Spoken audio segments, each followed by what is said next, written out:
Na visita que efetuou ao município de Altamira, em plena selva amazônica, o presidente Médici inaugurou oficialmente os trabalhos de construção da rodovia transamazônica, instrumento eficaz de ampliação das fronteiras econômicas do país e uma das obras essenciais do Programa de Integração Nacional elaborado pelo atual governo. Um dos chamados projetos faraônicos da ditadura militar. A Transamazônica, iniciada na década de 1970 pelo então general Médici, iniciou como objetivo da integração nacional, ou integrar para não integrar. A intenção era povoar as terras da Amazônia e torná-la desenvolvida economicamente, tornando-se atraente para o capital estrangeiro. Porém, até hoje, a obra continua inacabada, com muitas áreas não pavimentadas, o que piora o tráfego de pessoas, de carros e caminhão, tornando o lugar de rally no período chuvoso. Além dos impactos socioambientais provocados pela construção de uma rodovia em plena floresta amazônica.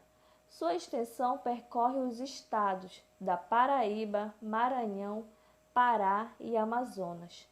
Sua construção provocou diversos problemas, entre eles o desmatamento. No Brasil, nenhuma intervenção humana causou tanto dano como a Transamazônica, que modificou para sempre a maior floresta tropical do mundo, acirrou os conflitos indígenas e favoreceu a exploração de garimpos ilegais, trazendo violência e pobreza.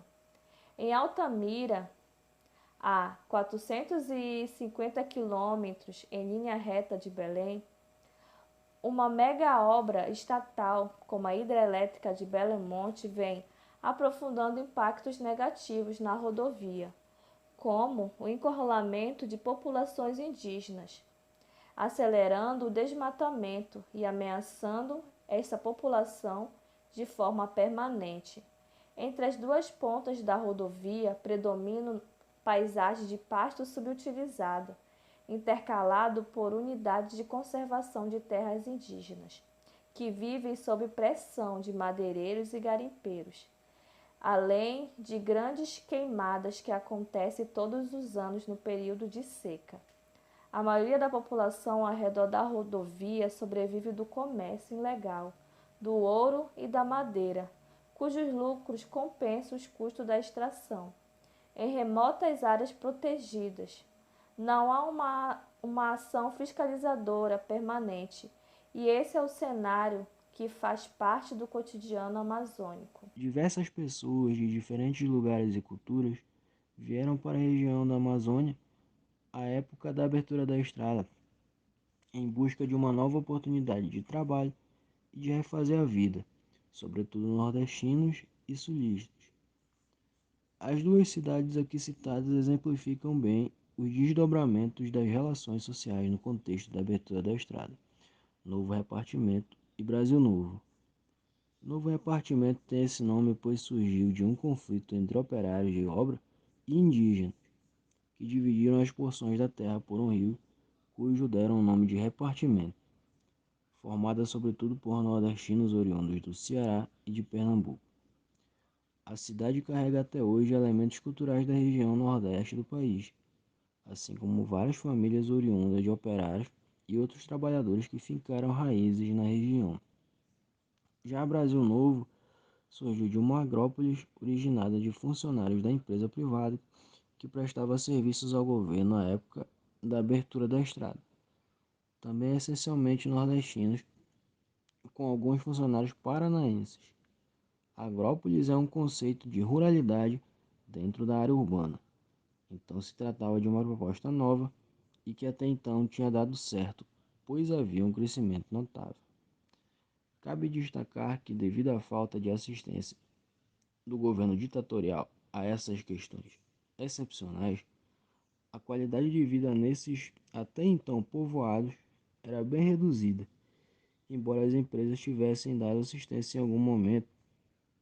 Porém, tanto o Brasil Novo quanto o Novo Repartimento foram declarados municípios apenas ao início da redemocratização, no ano de 1991, tornando-se cidades com a devida assinatura do governo, com o aval do governo federal e com capacidade de prover assistência mínima aos seus moradores. E falar sobre um pouco da Transamazônica nos dias atuais. Bom, para começar, eu falo que a Transamazônica ela é uma estrada que possui mais de 4.000 quilômetros de extensão e é uma rodovia que liga o lado leste ao oeste brasileiro.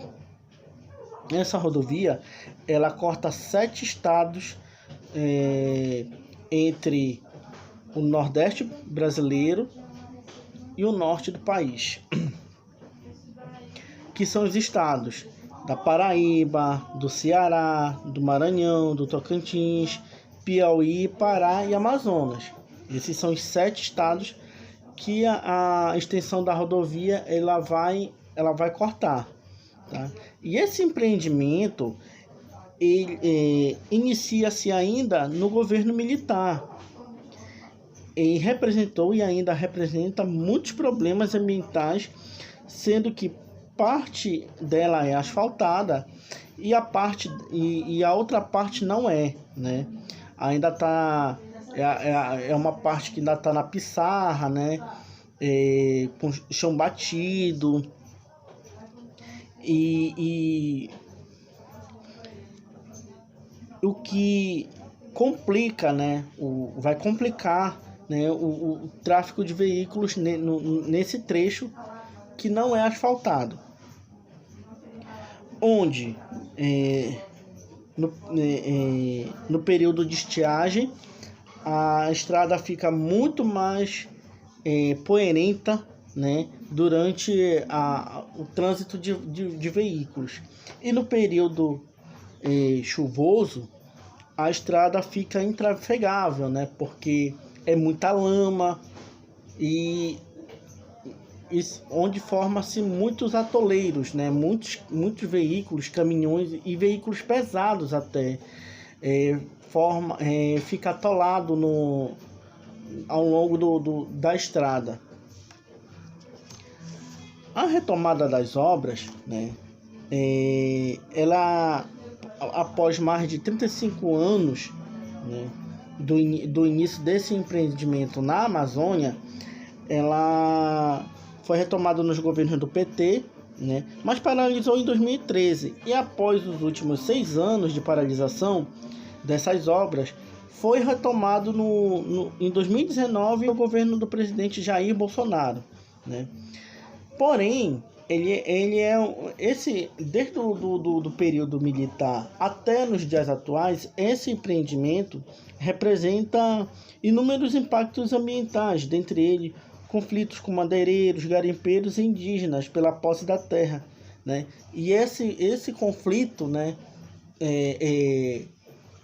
essas disputas pela posse da terra, ele vai se dar muito mais nas margens da rodovia e na extensão dela. O discurso que permeia a Amazônia nesse período é de que a Amazônia não produz e não ajuda o país a crescer economicamente. Tendo em vista isso, começa uma série de obras de infraestrutura na Amazônia com o intuito de trazer pessoas para viver para cá e começar a recolonizar a Amazônia. Nesse sentido, a gente tem um exemplo muito bom disso, que é a Transamazônica, uma estrada que levaria o progresso para a Amazônia. Muitos impactos ambientais vieram disso. Genocídio de povos indígenas, de povos quilombolas, de pessoas que viveram ali a vida inteira e de repente perdem o seu lar por causa dessa construção que não levava em consideração a biodiversidade e a diversidade social que a Amazônia tem. Então, o nosso trabalho busca fazer uma análise dessas obras faraônicas e quais consequências que elas tiveram hoje em dia e ao longo do nosso processo histórico. É isso, gente. Obrigado.